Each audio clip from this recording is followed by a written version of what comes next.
Rosa Parks was one of the most influential figures in the American civil rights movement, remembered for her pivotal role in challenging racial segregation in the United States.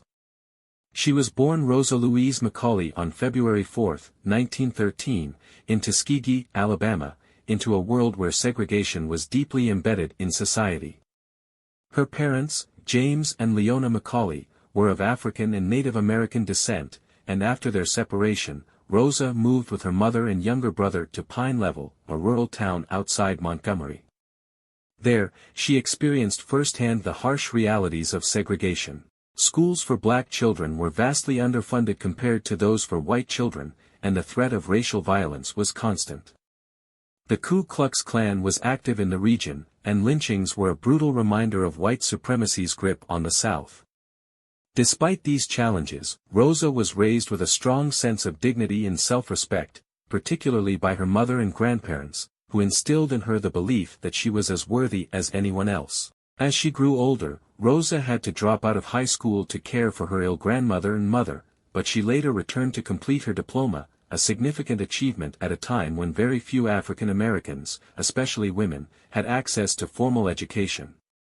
In 1932, she married Raymond Parks, a barber and an active member of the NAACP, National Association for the Advancement of Colored People. Through him, she became increasingly involved in the fight for racial justice. She worked alongside civil rights activists, advocating for black voting rights, investigating cases of racial violence, and supporting legal challenges against segregation. By the early 1940s, she had become the secretary of the Montgomery chapter of the NAACP, working closely with its president, E.D. Nixon. Though Rosa Parks was often seen as quiet and reserved, she was deeply committed to the cause, documenting cases of racial injustice and seeking ways to challenge the oppressive Jim Crow laws that governed the South. Her defining moment came on December 1, 1955, in Montgomery, Alabama. That evening, after finishing work as a seamstress at the Montgomery Fair department store, she boarded a city bus on Cleveland Avenue. As was the custom, she sat in the section designated for black passengers.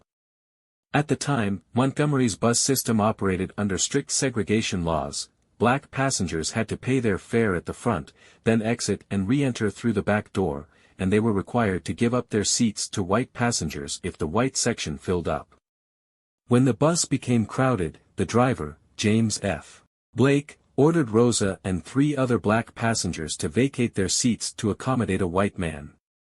The other passengers reluctantly complied, but Rosa refused. It was not the first time she had encountered this driver. Blake had previously thrown her off a bus in 1943 for entering through the front. This time, however, she calmly stated that she would not move. When he threatened to call the police, she simply replied, "You may do that." She was arrested shortly afterward, charged with violating Montgomery's segregation laws, and taken to jail, where she was fingerprinted and briefly incarcerated before being bailed out by E.D. Nixon and local supporters. Rosa Parks' act of defiance was not a random decision, it was the culmination of years of frustration and activism. The black community in Montgomery, long weary of mistreatment on public transportation, quickly rallied around her. The Women's Political Council had already been planning a protest against bus segregation, and Parks' arrest provided the spark they needed.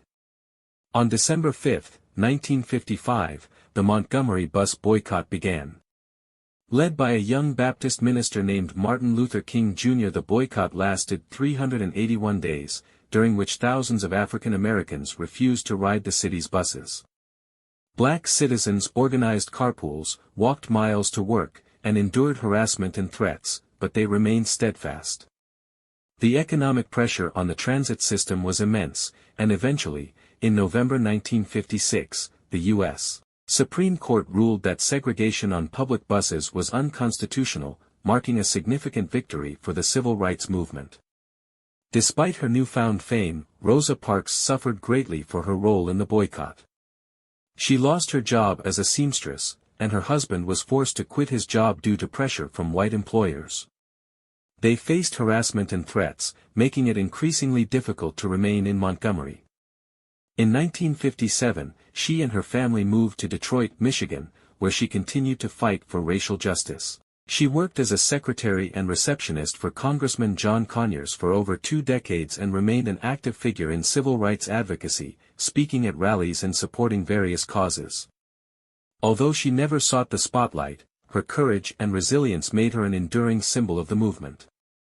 Over the years, Rosa Parks received numerous accolades for her contributions to civil rights.